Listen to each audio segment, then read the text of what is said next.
Hi guys, today I just want to get something off my chest. It's something that's been haunting me since I've been a Doctor Who fan, and it's not going to be fun, and it's not going to be easy. The way I see it, if I don't use my platform to call him out, God knows how many other people he's going to hurt.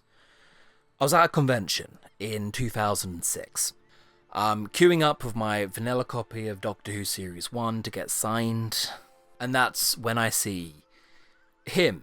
Now, anyone who follows me knows I used to be a huge supporter of this man's work. I had the book, I had his action figure. He was an idol to naive 11-year-old me. But it's as I'm queuing for this autograph, he starts making these really inappropriate, snide comments at my father's expense. Like, real specific stuff, too, about his long, skinny legs. The Mox about Hoon kept saying to my actual dad, "You have weak knees, sir. Weak knees." I can picture it now. And I know that his cheeky charm is why he's such a fan favourite, but we can't watch episode 2 anymore.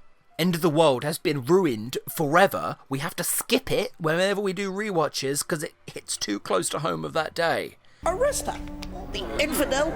I bring you the gift of bodily salivas. And now the Balhoons are back over on Big Finish lording it up. It's not right. My dad did not deserve that abuse that day.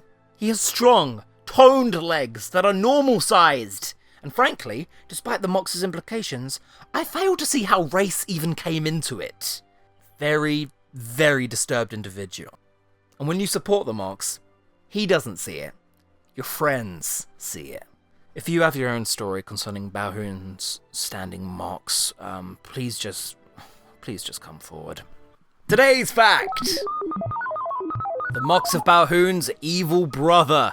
They're all wrong uns, I tell ya. This is the Elf of Balhoon, the secret last-minute twist villain of the Doctor Who Battles in Time comic strip. When the 10th Doctor and Rose got a whole new comic strip to themselves, it only made sense that they do a guided tour of previous Doctor Who characters, monsters who might be on the front cover or you can collect on our brand new trading cards. And because the chances of you getting a rare Dalek Emperor card were so much smaller than you getting Mr. Paku, the first Battles in Time comic arc is a sequel story to End of the World, where all of the survivors of Platform 1 are major characters. Early into Series 2, Team TARDIS discover a conspiracy to hunt down every single party that attended this event. Yes, finally! My backstory for Cal Sparkplug McNanovich is finally here. Who are the tree people when they're at home? And can the Doctor save the brothers Hop Pylene before it's too late? This is absolutely what I wanted to read as a kid. No, like, really. An ongoing narrative propelled by background characters and some cool designs. Maybe that's something I can turn my nose up at as an adult, but as a uncritical kid, man, learning about this lore was just so exciting. It's why I'm here today, I'm sure. So who's kidnapping all these aliens? Who could have such a growing vendetta of End of the World? Well, it turns out, the Mox of Balhoon's brother didn't take to the news so well. When his brother was reduced to ash, he decided to lash out and blame every single other person who wasn't burnt to a crisp, believing that they did not try to help the Mox, and they abandoned him to die. So he used his bio-slaves to kidnap everybody who could possibly be involved. And right, we all have our own way of grieving. And we'd all like to vaguely threaten some villainous rich people.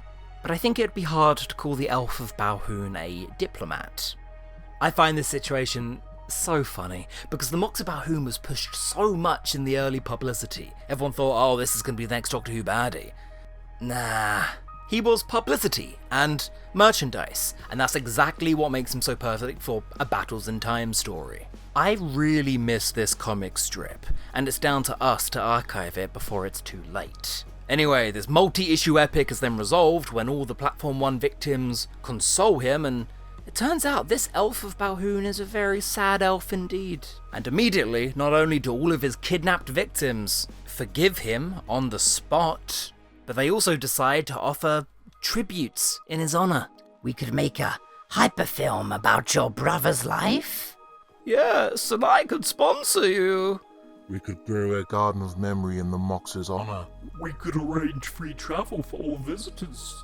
Yeah, alright. He wasn't a fucking angel whilst he was alive, guys. And off they all go, as I guess the story resolved itself and there were no legal ramifications for this act. Counselling. This is something to settle in therapy, my dude. For those of you who don't know, the Moxa Balhoun is reportedly a solicitor.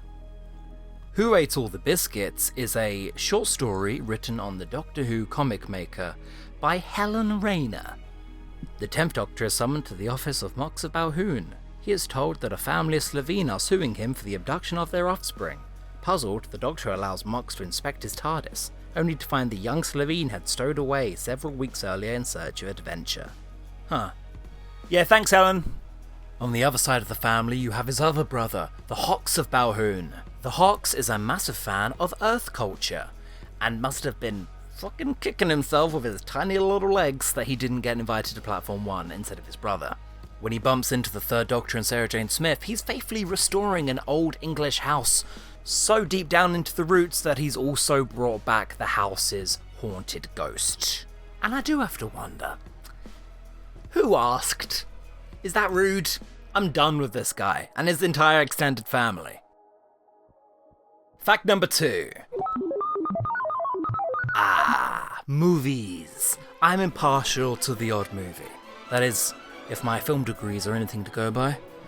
Recently I saw the Peter Cushing films, in cinemas again, 4K restored. It was a harrowing 3-hour experience. For the next few hours, until we decide to let you out. From previous videos, we know that the Peter Cushing movies do exist in universe. The Doctors have watched them, and they're friends with Peter Cushing. But what other movies exist in universe that are exclusive to the Whoniverse? Universal Studios, if you will. We know they've got Terminator and Star Wars and Alien. Like in the Terminator. The Terminator. It's a movie. That bit in Alien where that thing bursts out of John Hurt? There's a horror movie called Alien.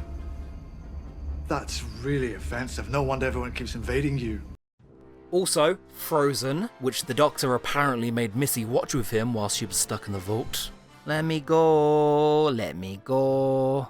But I've seen those films. I want something new from a Doctor Who timeline. Come on down and see old Jimmy Stewart do the dance and jive in Dying in the Sun.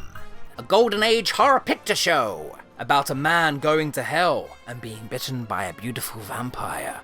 Turns out the film Celluloid itself is alive, and the movie turns you into a vampire. So sick, yeah, throw that on the Letterboxd review. To me, Dying in the Sun was a not too subtle metaphor for the Red Scare in Hollywood.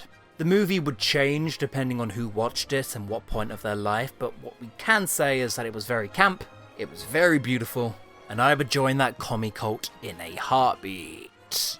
And if that haunted celluloid doesn't appeal, there's also these guys from Torchwood who can just travel on film.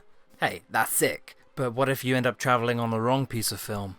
Hi, we busked a ride on The Breakfast Club.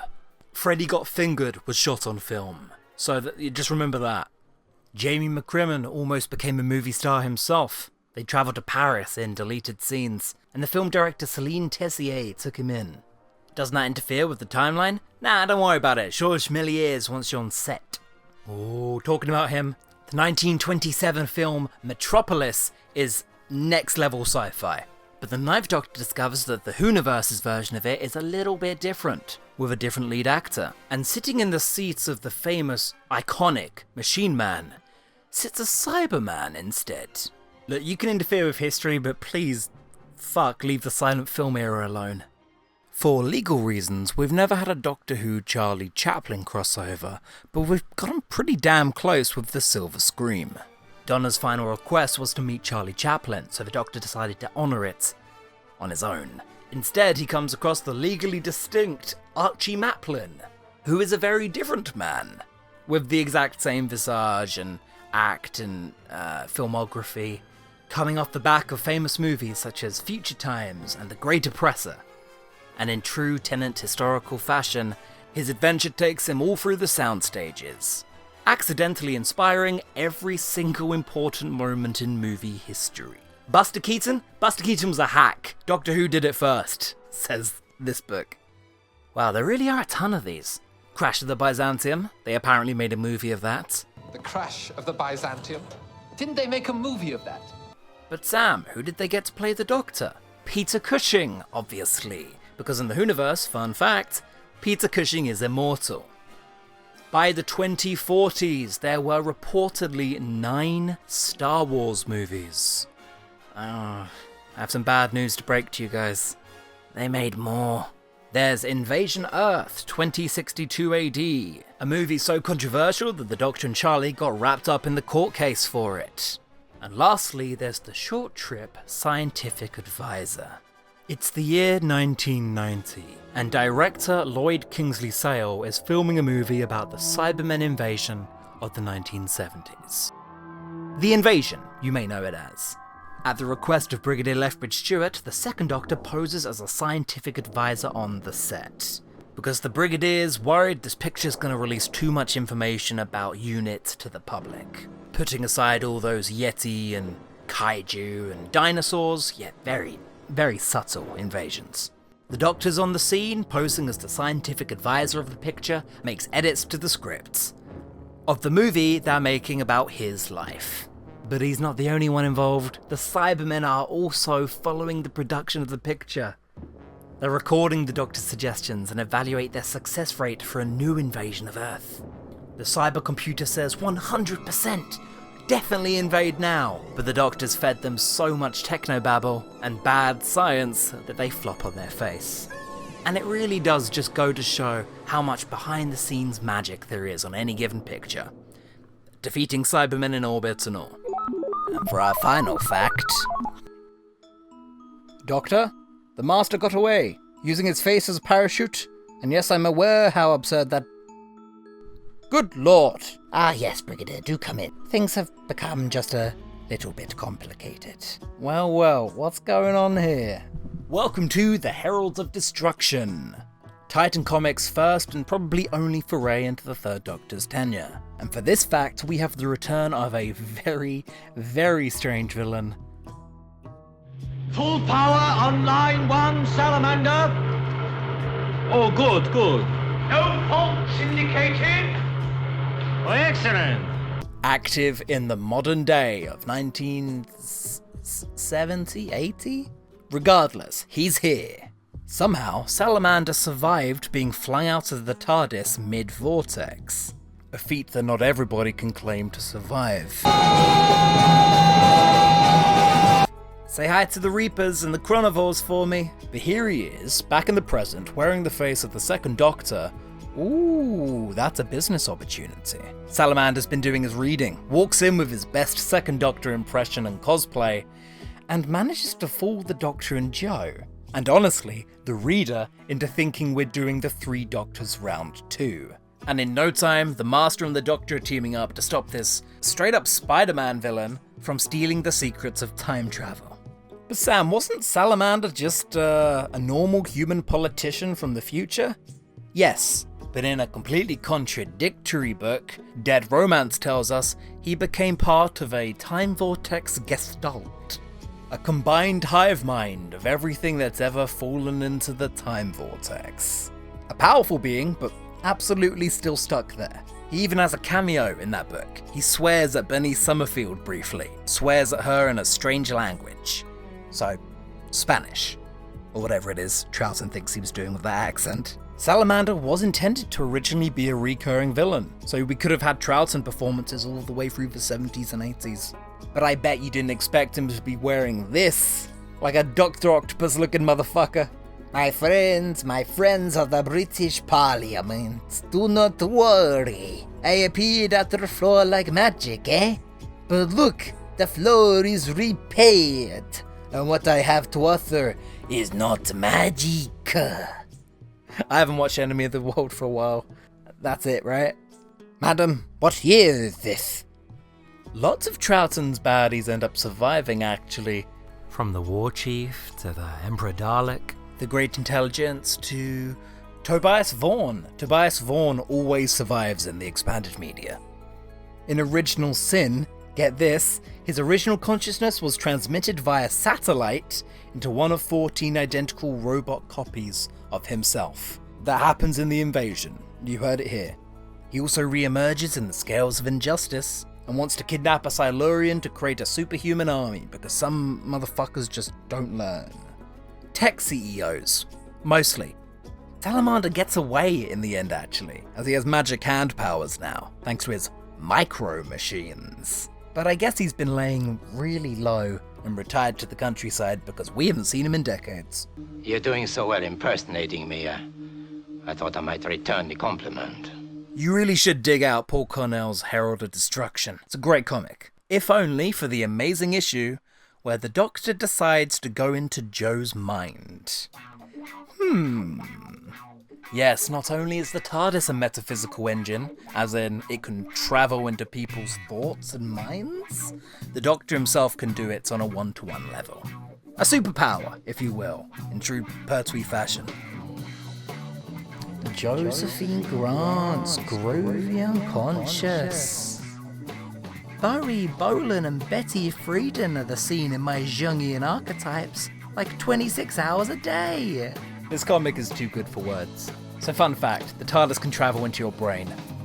Thank you for watching. Thank you to my new Ko-fi supporters. I love every single name that comes into my inbox. It means the world to me. You too can leave a tip in the description below. Thank you.